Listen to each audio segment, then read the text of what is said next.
The Tuckahoe seniors are out, and so is Anna Wyganowska, who was brave enough to drive through that to come to deliver the older and wiser driver. She's from the Westchester County Traffic Safety Office. Anyway, you're going to keep us in line and knowledgeable about our skills, right? I hope so. Thank you. Thank you very much, and thank you so much for inviting me here to this hospitable place. And I know that all my audience is stranded. Nobody's going anywhere before it stops raining. So hopefully we will be able to learn something and to think a little bit more about safety that way. I work for a traffic safety office at Westchester County, and we are a very small grant-funded traffic safety program. So whatever is going on in Westchester traffic safety-wise, our office is probably a part of it. So it extends from the very, very little Westchester citizens, those little ones that are just born. We try to make sure that they are fitted with the right car safety seat. And it goes through all the people in between, and also includes the older and wiser driver. And I'm sure you all agree that at any age it's important to be a safe driver, especially right now with so much congestion on the roads. There are more and more cars, more and more people out there. People are more and more impatient when they drive, and they. Tell me about it. So we all are aware of what the issues of the roads are. So at every age, it's important to be safe, and every age brings different challenges. Teenagers have, and it's a completely a different set of behaviors. So they are more likely to speed. They are not experienced enough to make smart decisions very often. They are more likely to text and drive. Would you believe that? Like this is what people do, and we actually need a law to prohibit people from doing this. Like it's not common sense that you shouldn't really take your eyes off the road while driving. So things like that happen. And very often that age group is involved in crashes. When we become more and more experienced as drivers, we are less involved in crashes. But then when we become even more experienced, when we become a little older as drivers, we don't have these problems. We don't speed, usually. I don't think anybody here speeds. We remember about seat belts. We are experienced. We make smarter decisions. But unfortunately, different problems appear, different challenges as we become older as drivers. And I'm sure you know what I'm talking about. Vision changes. It's harder to see. Peripheral vision becomes more narrow. It's harder to judge distances. So other things, it's harder to turn, to look behind or even to the side. There are other things. Fitness is probably not as the fitness level is probably not as good as it was when we were teenagers. So things like that, and it's good to be aware of these things. They are typical things, so it's good to be aware what to expect and prepare. Because many times, we can do something about these things, right? It's not like that we are completely helpless. So if we know that it's likely that the vision will change, so we really, if we are driving, it's really a very important thing to get regular checkups, and if we notice that something is not right, get extra checkups and make sure that if we have to wear glasses, that this prescription is really up to date and we are on top of things. Another problem that we often encounter is it's harder for the eyes to adjust to glare. And I'm sure you have noticed. So driving at night, again, becomes more difficult. So again, maybe we can maybe we can arrange things in such a way that we don't have to ride at night, drive at night. Maybe we can try to do most of the things we need to do during the day, and if we have to be out at night, maybe we can ask somebody to drive us there. That's another thing. If we, so they are just examples. I'm sure everybody everybody is aware of what could be a problem, and I'm sure we are very creative in making things work for us. A lot of people adjust their driving. So a lot of people don't drive at night at all. A lot of people choose streets that they are really very, very familiar with. A lot of people choose not to drive on those big highways that require merging, which is sometimes a very nerve-wracking experience. I hate merging. I avoid it whenever I can. So things like that. If we know that at a particular intersection that we know that it's really hard to turn left there, so maybe we can find a different way. Maybe it could be a little longer, but at least it's safer. So there are many, many things we can do to keep safe and to make this whole experience easier on ourselves and not so not so challenging. But it's good to know. It's good to think about this. It's good to be prepared for what typical things are, so we can have a plan. So we can know what to do. So typical challenges and things like that. Also, I'm sure you have heard there are different programs that you could be a part of, and these people can evaluate you as a driver. I'm sure everybody is familiar with drivers programs that are conducted by AARP or AAA. So they are very good.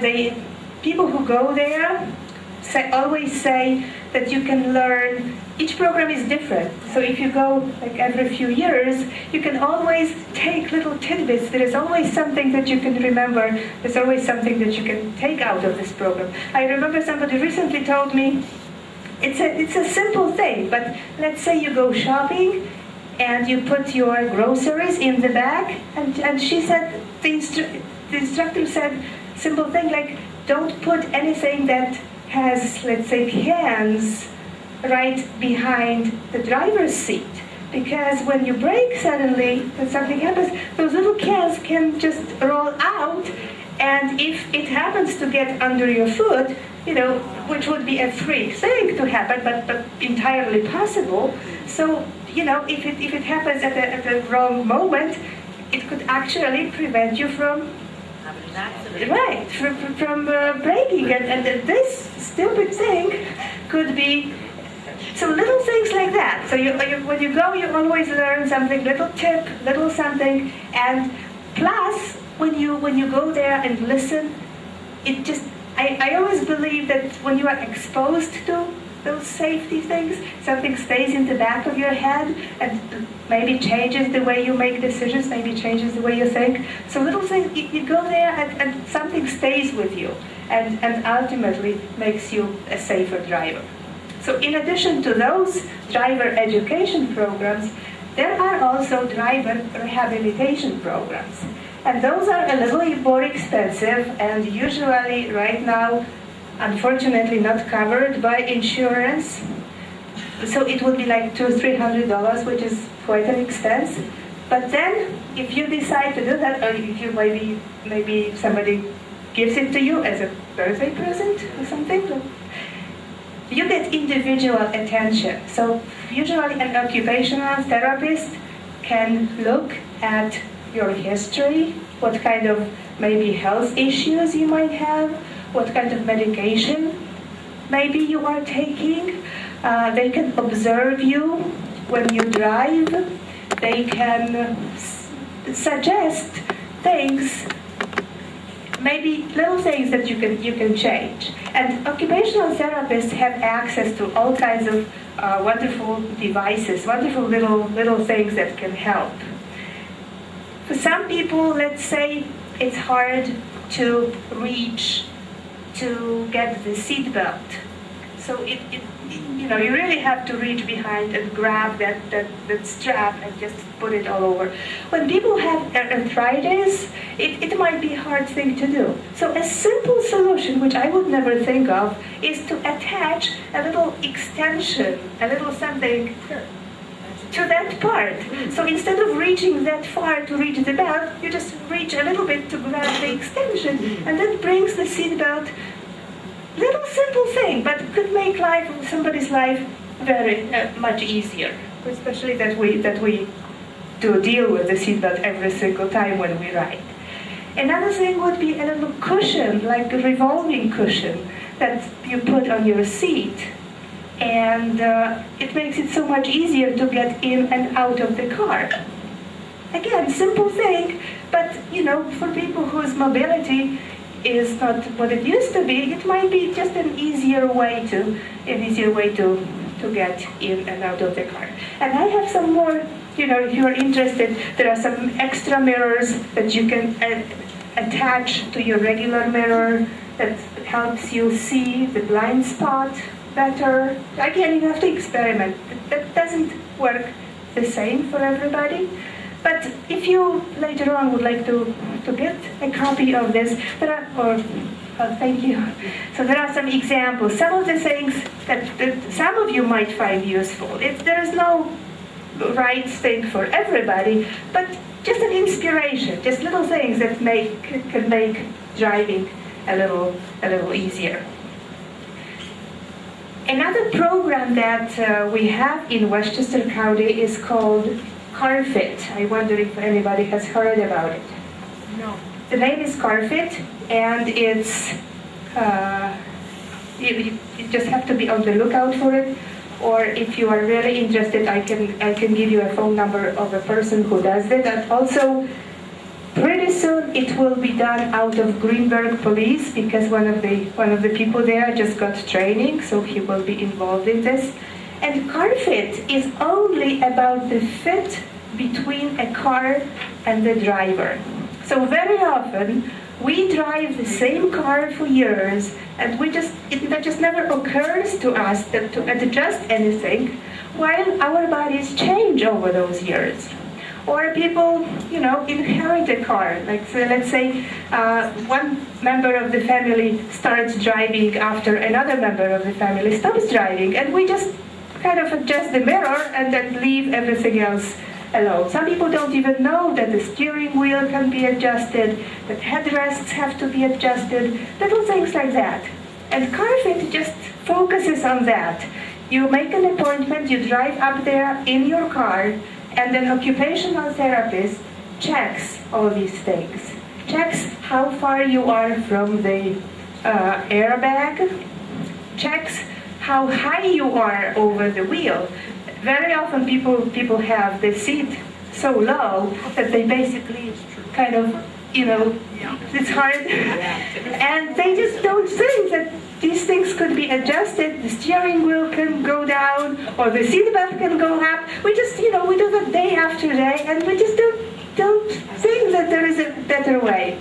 So again, an occupational therapist can see that you are at least 12 inches away from the airbag, that your headrest is right in the middle of your head, and it also can be adjusted. Little things like that. And I think it's a really worthwhile program. It is free, but again, you have to find it somewhere. It is advertised in places, but now that you know the name, maybe you will notice those advertisements better. And you just have to make an appointment and allow them to suggest things. You don't have to take it. If it works for you the way it is, fine. But they might make you aware that there could be a safer way to do things like that. So there are many different ways to make ourselves safer on the road longer. It's never about age, as we know. It's always about ability. There are people who may be older, and they are in such a great shape physically and mentally that they can drive forever. right? I heard that even in this group, Yes, right? There are some excellent drivers, and that's great. Plus, if we take advantage of that little extra help that living in Westchester can give us, but, take part in all those programs to make ourselves even better and stay on the road even longer and safer, that's great. And as we know, there are people who are much younger, but maybe they are not such good drivers. So it's not about age. That's why we don't have any laws like when you get to a certain age you have to have like more frequent renewals of. We don't have anything of that because everything is about ability.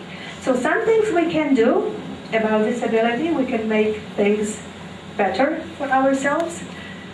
But on the other hand, again, we also have to plan just in case for the possibility that our abilities may not be so good at some point. Just as we plan for other aspects of our lives, we plan for retirement, we plan for our health needs, we plan all kinds of things in life. So it's also good to plan, what if I'm not comfortable driving anymore?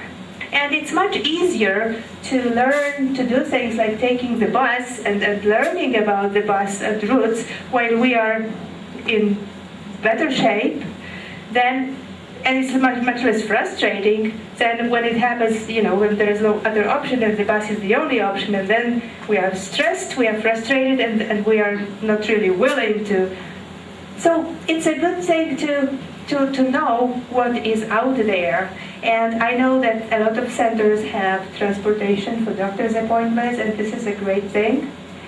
But it's good to know what buses are near where you live or near where you are often, what the routes are, just how to, those little things, transport. It's not that complicated, but it's good to know, just in case.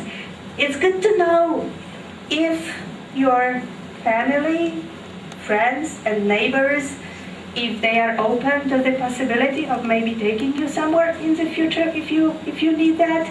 So again, everybody's situation is different, but it's good to explore our options. It's also good to talk to our family and friends, because sometimes it happens that we don't even notice that something is wrong. So it's good to talk in advance with somebody, and ask that person, if you see something, if you think I'm not safe anymore, would you tell me? I may listen to you or I may not listen to you, but please promise to let me know if you think that maybe it's time for me to transition. It's never a short transition. It's usually, step by step. Well, like we drive less and less. But we have to know. Maybe you will never need it. Maybe you will be an excellent driver of your life, and that's great too. And there are people like that too. But just in case, it's good to have a plan. So it's good to know what kind of things we can look out for. So obviously, when you are driving and you feel like you're not as confident when you drive anymore, like it takes you longer to decide, is it safe to get out of the side street? Is it safe to turn left? Like you're not really sure, will I make it or not? And it happens more and more often. That could be a sign that maybe the driving is not as safe as it used to be. When suddenly little dents appear on the car and you don't even know what happened, that's not a good sign. Obviously, when somebody is riding with you and they gas or they hold on to the doors, that's not a good sign, right? But you knew that before. You don't need me to tell you these things. When you hit curbs, when you think you will make it, but suddenly, things like that. When people start honking more often. They honk all the time. People are so rude. but if they start honking even more often, that could be a hint that something is wrong. So little things like that, that could be a clue for us to think that, okay, maybe I don't need to drive every single time. Maybe I can look at other options. And somebody told me that AAA, I think, did some research how expensive it is to have a car, and they came up with figures that even not a big car, they calculated expenses for Honda Accord, and it's about $6,000 a year, which somebody helped me calculate. It's about $16 a day to pay for maintenance, insurance, all those little things that you have to do with the car, gas and stuff. Probably that's even higher now with the price of gas that we are having. So if it comes down to $16 a day, maybe it's not such a big deal if occasionally we use this for our transportation needs if we don't have a car. So maybe the taxi ride wouldn't be so, staggeringly high if we don't have to pay all those costs for a vehicle. So we could, have a transportation fund, like the money that we are not using to maintain a car. Maybe that money could be there, and when we need to go out, maybe we can use that thing. So there are all kinds of things, all kinds of little ways to plan these things. But it's just a matter of being prepared, because we don't want to get hurt, and we don't want to hurt somebody else. And generally, older drivers are not involved in accidents as much as teenagers. However, if they do get involved, they are more hurt, because obviously probably as we get older, our bodies get a little more frail. So the same accident that probably wouldn't hurt a younger person that much might hurt older people more. So the numbers are not that bad, but then the injuries are much more severe. And we don't want that, and we don't want to live with the thought that we hurt somebody. So it's a matter of planning. It's a matter of doing what feels right for us, but also knowing the facts and knowing how we can prepare. I don't know, any comments, any questions, any... No Yes, I comments? do have something to say. Mm-hmm. We had a lesson this morning. I hope I'm not embarrassing you, Dorothy. But on our way over, she's an excellent driver, I thought, always. She is. And we found out this morning how good her reaction is, because passing an intersection here in Eastchester, an 8 or 10-year-old boy on a bike went in front of us. And she stopped on a dime. Right. That's fantastic. Don't be embarrassed, Dorothy, that's a compliment.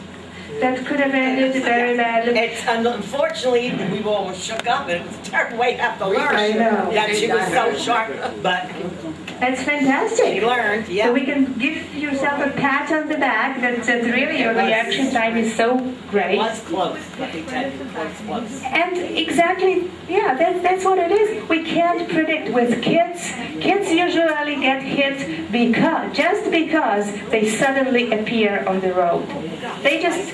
It's a whole different story. They just have a completely different world view and perception. He wasn't even aware that he was crossing, and there was so much traffic. Exactly. Just didn't even bother looking, yeah. So, Yeah. well, there was a happy ending this Yes, time. it was. So she gets a gold star today. It's coming.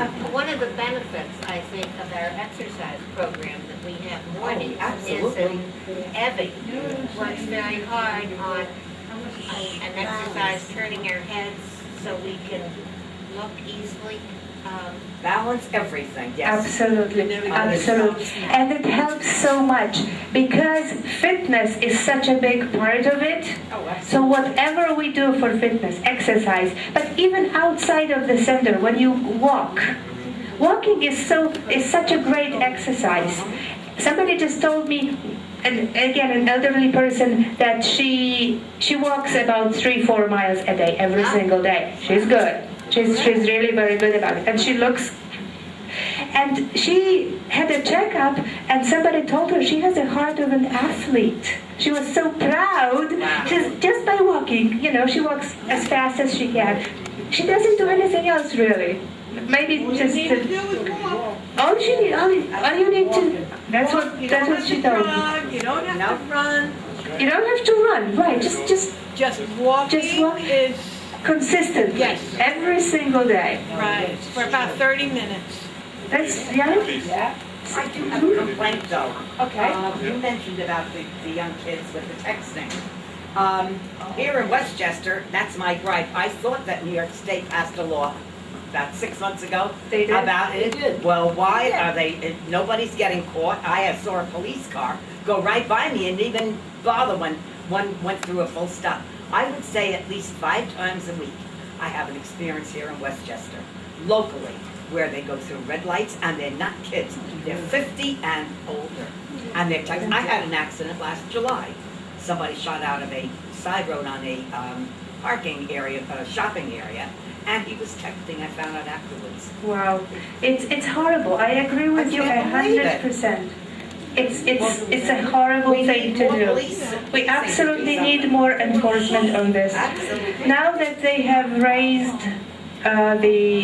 now that there are points attached to it, and the ticket, it has gone up, so hopefully enforcement will be tighter.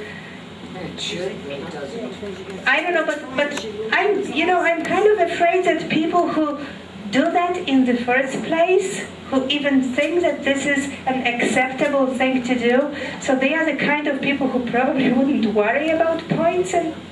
You're right. I don't know, but this is, it just blows my Shop during mind. the day in a store and they're on this phone constantly. I don't understand that Right. either. Right. What could be so important that is more important than being safe? And it really, there are studies, and we know that, we see that when you see those people on the phone, if they are driving or if they are walking, you can just look at them and you can see that they are totally somewhere else. They are maybe doing the movements of driving, but their attention is totally somewhere else. Their reaction time is. So I don't know why people still. I really don't know why people do They're that. addicted to their phones. Yeah. Today, I guess. They just do it automatically. I guess, but yeah, I don't know how And we. it's not teenagers, it's young mothers, it's businessmen, they just do it on. They stop for a light and they're always busy talking. That's just the way of life today. That's what they do. I don't know what else we can do. They say education and enforcement are the so Enforcement. we need more enforcement, and we need more education. I'm trying to do my little part, but maybe within families, maybe when people are But you can't friends. have one-on-one, you can't have enforcement one-on-one. It's up to the individual. It's just so. But the individual doesn't pay mind to it, believe me. We see it all the time. Absolutely. Right? Absolutely, I agree with you. Well, maybe one day. No more comments, no more questions. So once again, I have some more brochures, some more information on driver rehabilitation programs, and some brochures with some tips on how to be an older and wiser driver. And thank you again for inviting me here, and good luck. Be safe on the road. Anna, thank you, and I hope it doesn't rain on your way back. It's let up, so it's not bad.